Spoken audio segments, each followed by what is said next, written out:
இந்த ஆண்டுக்கான முதலமைச்சர் கோப்பையில் பங்கேற்று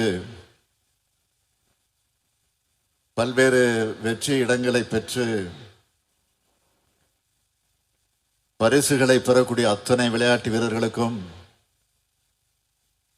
வீராங்கனைகளுக்கும் முதலில் என்னுடைய பாராட்டுக்கள், வாழ்த்துக்கள். இத்தனை இளைஞர்களை, திறமையாளர்களை அடையாளம் காண உழைத்துக் கொண்டிருக்கக்கூடிய மாண்புமிகு துணை முதலமைச்சர் உதயநிதி அவர்களுக்கும் என்னுடைய பாராட்டுக்கள், வாழ்த்துக்கள். தி யங் அண்ட் எனர்ஜெட்டிக் மினிஸ்டர் கிட்ட இளைஞர்களுடைய நலனையும் விளையாட்டுத்துறையோட எதிர்காலத்தையும் ஒப்படைச்சா அது எப்படி வெற்றிகரமாக அமையும் என்பதற்கு தமிழ்நாடு எடுத்துக்காட்டாக ஆகியிருக்கு. நம்முடைய தமிழ்நாட்டுக்கு பெருமை சேர்க்கிற உலக அரங்கில வெற்றிகளை குவிச்சு நாட்டுக்கு பதக்கங்களும் வெற்றி கோப்பைகளும் பெற்றுத்தரப்போகிற திறமையான இளம் விளையாட்டு வீரர்களை பாராட்டுகிற இந்த விழாவை மிக பிரம்மாண்டமாக ஏற்பாடு செஞ்சிருக்க விளையாட்டுத்துறையினுடைய செயலாளர் திரு அதுல்ய மிஸ்ரா IAS அவர்களையும்,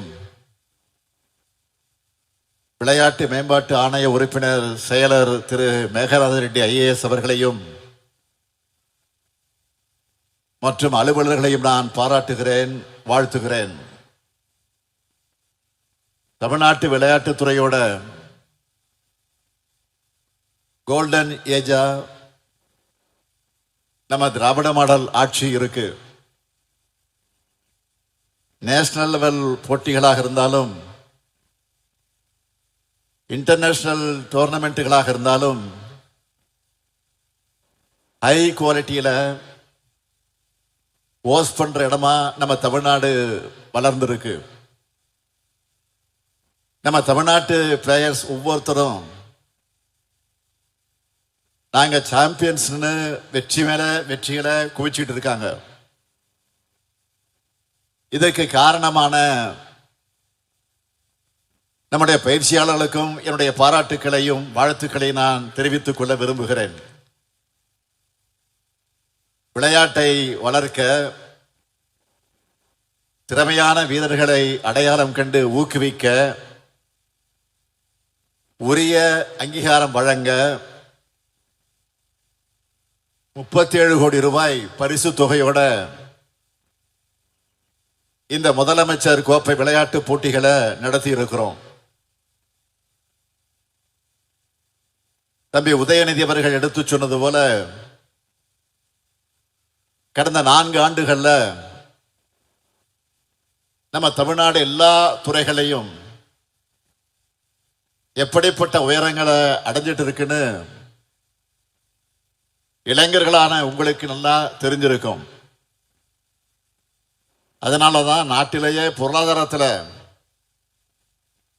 எந்த மாநிலமும் சாதிக்காத டபுள் டிஜிட் வளர்ச்சியை நாம சாத்தியப்படுத்தி இருக்கிறோம். இந்த சாதனை பயணம் விளையாட்டு துறையிலும் எதிரொலிக்குது, தொடர்ந்து எதிரொலிக்கும். திறமையாளர்கள் எங்க இருந்தாலும் அடையாளம் கண்டு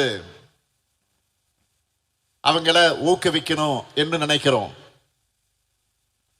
அதனாலதான் பள்ளி கல்லூரி மாணவர்கள், மாற்றுத்திறனாளிகள், பொதுமக்கள், அரசு ஊழியர்கள் எல்லா தரப்பினரும் கலந்துக்கிற மாதிரி சிஎம் டிராஃபியை டிசைன் பண்ணணும்.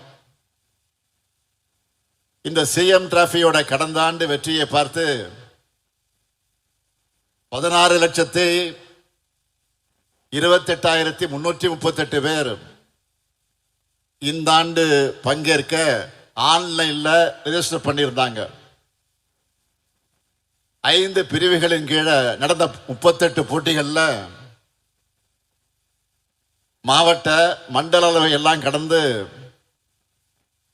32,000க்கு மேற்பட்ட வீரர்கள் ஸ்டேட் லெவல்ல கலந்துக்கிட்டாங்க. இவங்கள தனிநபர் பிரிவில் முதல் 3 இடங்களை பிடிச்சிருக்கக்கூடிய வெற்றியாளர்களுக்கு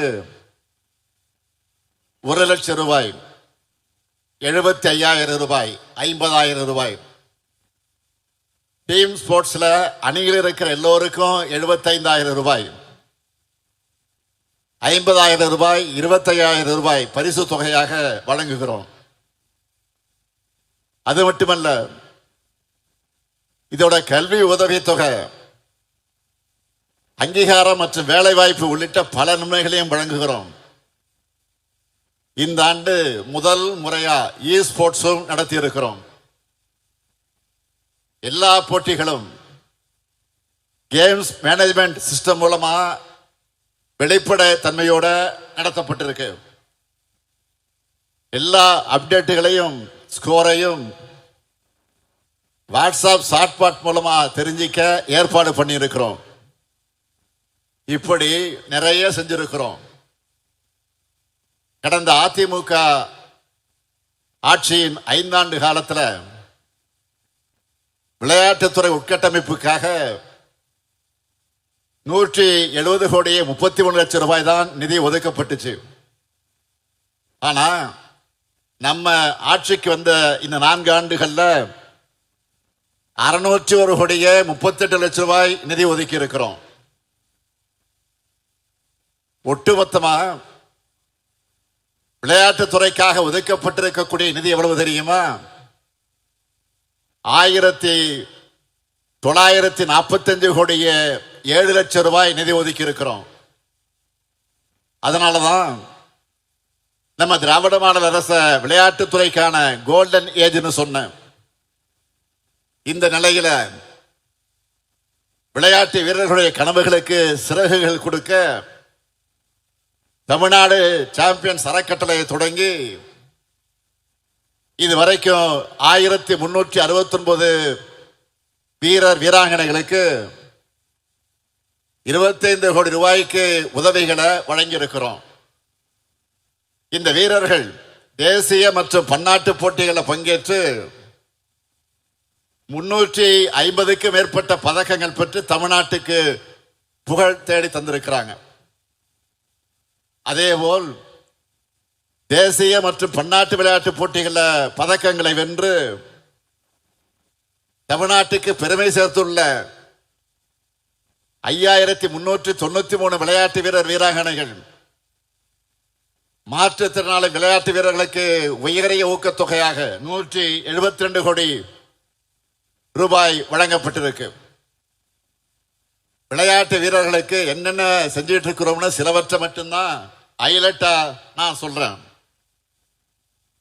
எலைட் விளையாட்டு வீரர்களுக்கான சிறப்பு உதவித்தொகையை 25 லட்சத்திலிருந்து 30 லட்சம் ரூபாயாக உயர்த்தி இருக்கிறோம். 17 விளையாட்டு வீரர்களுக்கு 1 கோடியே 19 லட்சம் ரூபாய் ஊக்கத்தொகை வழங்கப்பட்டிருக்கு. பாராலிம்பிக் 2024 போட்டிகளில் பதக்கங்கள் வென்ற 4 விளையாட்டு வீரர்களுக்கு 5 கோடி ரூபாய் உயரிய ஊக்கத்தொகை வழங்கப்பட்டது.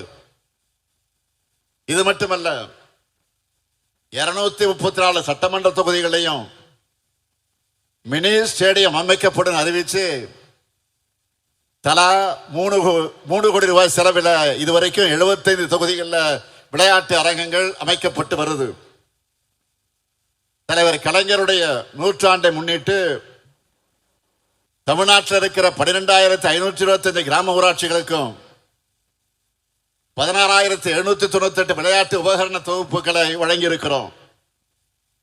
அதேபோல் நகர்ப்புற உள்ளாட்சி அமைப்புகளுக்கு 100 கோடி ரூபாய் ஒதுக்கீட்டில் விளையாட்டு உபகரண தொகுப்புகளை வழங்கியிருக்கிறோம். சென்னை, திருச்சி, மதுரை, நீலகிரி ஆகிய மாவட்டங்களில் ஒலிம்பிக் அகாடமிகள் அமைக்கப்பட்டிருக்கு. நான் சொல்றதெல்லாம் கொஞ்சம்தான். விளையாட்டுத்துறைக்கான சாதனைகளை பட்டியலிட்டு சொன்னா இன்னைக்கு முழுக்க சொல்ல வேண்டியதாக இருக்கும். நம்ம தமிழ்நாடு மாதிரி வேற எந்த மாநிலமும் விளையாட்டுகளுக்கும் விளையாட்டு வீரர்களுக்கும் உதவிகள் செஞ்சிருக்க மாட்டாங்கன்னு பெருமையோட நெஞ்சு நிமிர்த்தி நான் சொல்வேன். இந்த உழைப்பால நம்ம தமிழ்நாடு வாங்கி இருக்கக்கூடிய சில அவார்ட்ஸ் மட்டும் சொல்றேன். சிஐஐ அமைப்பு சார்பில் SDAT விளையாட்டு வணிக விருது 2023 வழங்கப்பட்டுச்சு. 2 ஆண்டுகளுக்கு தி இந்து ஸ்போர்ட்ஸ் ஸ்டார் ஏசஸ் விருதுகள் வழங்கப்பட்டிருக்கு. ஜெம் அவார்ட்ஸ் 2025 வழங்கப்பட்டிருக்கு. நம்ம செஸ் சாம்பியன் குகேஷுக்கு கேல் ரத்னா விருது கிடைச்சிருக்கு. 2024 ஆண்டு அர்ஜுனா விருது நம்ம தமிழ்நாட்டை சார்ந்த 4 வீரர்களுக்கு வழங்கப்பட்டிருக்கு. நம்ம துணை முதலமைச்சர் உதயநிதி அவர்கள் வரவேற்புரையில் சொன்னார அந்த விருதுகள். இப்படி எத்தனை விருதுகள் தமிழ்நாட்டை தேடி வந்தாலும் நாங்க பெருசா நினைக்கிற விருது எது தெரியுமா? தமிழ்நாட்டில் ஸ்போர்ட்ஸை கேரியரா எடுத்த நிச்சயம் நம்மால சாதிக்க முடியும்னு நம்ம அரசோட திட்டங்கள் மேலேயும் முன்னெடுப்புகள் மேலேயும் நம்பிக்கை வச்சு இத்தனாயிரம் பேர் இந்த போட்டிகளை பங்கெடுக்கிறாங்களே, உங்களுடைய இந்த நம்பிக்கை தான் எங்களுக்கான பெரிய விருதாக அமைந்திருக்கிறது. அண்மையில் இதே நேரு உள் விளையாட்டு அரங்கத்தில் கல்வியாளர் தமிழ்நாட்டுக்கு பெருமை தேடித்தரக்கூடிய மாணவர்களை பாராட்ட கல்வியில் சிறந்த தமிழ்நாடு என்ற நிகழ்ச்சியை நடத்தினோம். அப்போ கல்வியால் சிறந்த மாணவர்கள் மட்டும் இல்ல, விளையாட்டால் உயர்ந்த இளைஞர்களும் தங்களுடைய அனுபவங்களை சாதனை பயணத்தை பகிர்ந்துகிட்டாங்க. காது கேளாதவருக்கான ஒலிம்பிக்ஸ்ல 3 தங்கப்பதக்கங்களை வென்ற 2022 அர்ஜுனா விருது பெற்ற ஜெர்லின் அனிகா அவர்களுடைய தந்தை தமிழ்நாடு அரசு அவங்களுடைய வெற்றி பயணத்துக்கு எந்த அளவுக்கு துணை நின்றுச்சுன்னு உருக்கமாக பேசினார். அதேபோல் போல்வால்ட் விளையாட்டில் தேசிய அளவில் தொடர்ந்து சாதனை படைத்த ரோசி மீனா பால்ராஜ் என்ற வீராங்கனை ஒரு போல் வாங்க 1.5 லட்சம் ரூபாய் தேவைப்படும் என்ற அந்த எளிய பின்னணியிலிருந்து தன்னிடம் அவ்வளவு காசு இல்லையே என்று சொன்ன நேரத்தில் நம்ம அரசு தான் எல்லா சப்போர்ட்டும் அன்றைக்கு பண்ணுச்சு. இப்போ தன்னிடம் 6 போல் இருக்கிறதோட ரயில்வே துறையில தனக்கு தரப்பட்ட வேலையை விட 3 மடங்கு சம்பளத்தோடு தமிழ்நாடு அரசு வேலை தந்திருக்கு என்று பெருமையோடு சொன்னார். அடுத்து சென்னை காசிமேட்டை சார்ந்த ஆட்டோ ஓட்டுநரின் மகள் கேரம் வீராங்கனை காசிம் அவர்கள் என்ன பேசினார் என்று உங்களுக்கே தெரியும். அமெரிக்காவில் உலக கோப்பை போட்டியில 3 தங்கப்பதக்கங்களை வென்றவருக்கு 1 கோடி ரூபாய் ஊக்கத்தொகையும் வழங்கிச்சு நம்ம திராவிட மாடல் அரசு.